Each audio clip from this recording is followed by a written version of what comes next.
नमस्कार. तर आज आपण बोलणार आहोत हरणं, जिंकणं किंवा पारितोषिक मिळणं न मिळणं याविषयी.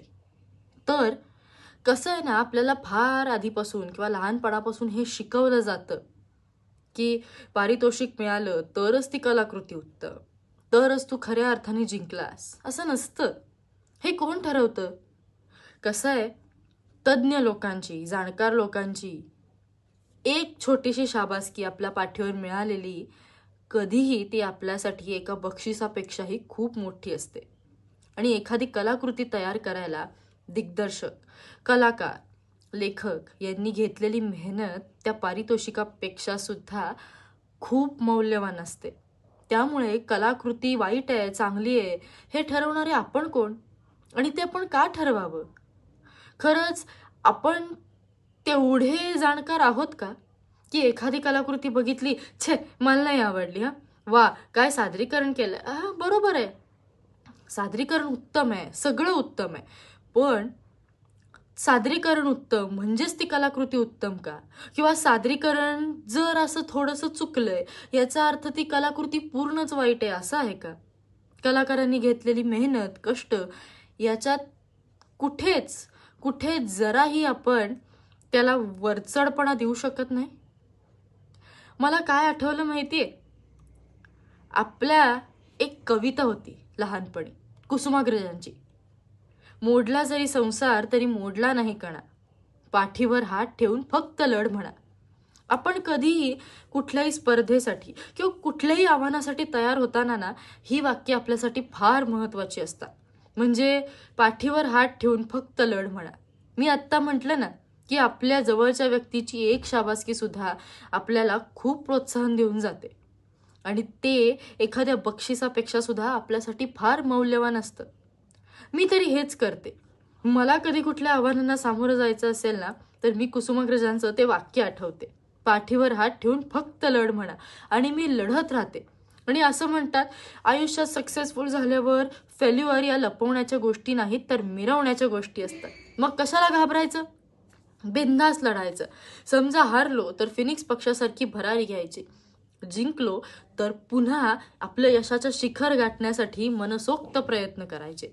पण प्रयत्न सोडायचे नाही, कारण प्रयत्न वाळूचे कण रगडितात तेलही गळे, प्रयत्नांती परमेश्वर, अशा खूप म्हणी आपण ऐकल्या. आता फक्त म्हणीच ऐकल्यात किंवा मी फक्त म्हणीच सांगते असं आहे का? तर नाही. यातला गाभा असा, यातला अर्थ असा की जिंकलो तरी हुरळून जायचं नाही आणि हारलो तरी खचून जायचं नाही.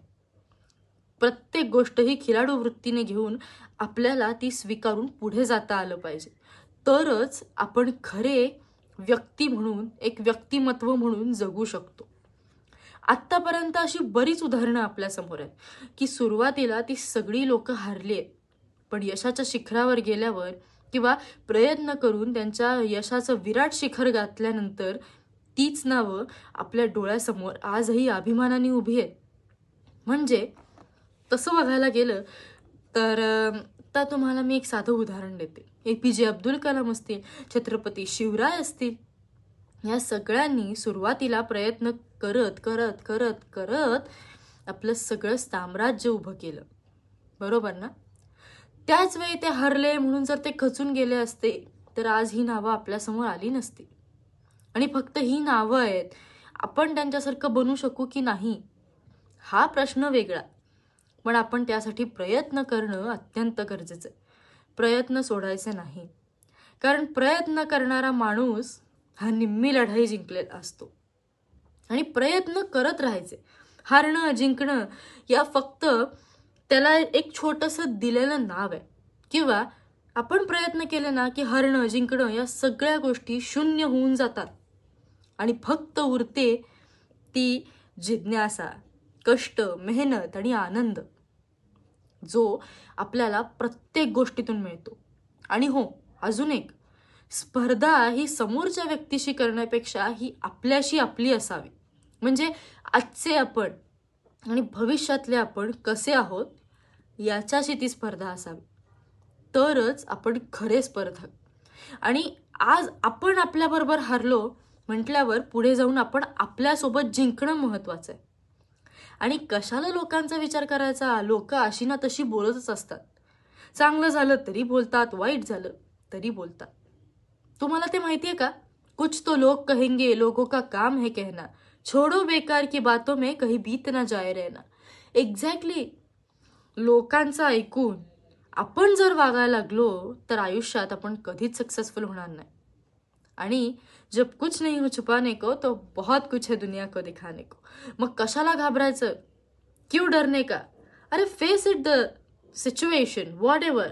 जे काही आपल्या समोर असेल ते निधड्या छातीने आपल्याला धाडसाने सामोरं जाऊन आपल्याला ते जिद्दीने त्याच्याविषयी लढता आलं पाहिजे, तर खरे आपण स्पर्धक. आणि एक गोष्ट कायम लक्षात ठेवा, मोडला जरी संसार तरी मोडला नाही कणा. पाठीवर हात ठेवून फक्त लढ म्हणा. लढत राहा, प्रयत्न करत राहा. यश हे आपलंय, आपल्याशी आपलंय. हे कायम लक्षात ठेवा. बरं, ठीक आहे, आपण पुन्हा एका वेगळ्या विषयावर बोलू. तोपर्यंत तुम्ही मस्त राहा, स्वस्थ राहा आणि आनंदी जगा. लोकांचं ऐकण्यापेक्षा स्वच्छंदी जगा. काय, आणि स्वतःशी स्वतः स्पर्धा केली तर स्वतःसोबत जिंकायला शिका. स्वतःसोबत हरलात तर स्वतःला पुन्हा उभारी देऊन जिंकण्याचा प्रयत्न करा. एक दिवस नक्की जिंकाल. हारण्याला सुद्धा कॉम्प्लेक्स आला पाहिजे. लक्षात ठेवा. Okay, bye bye.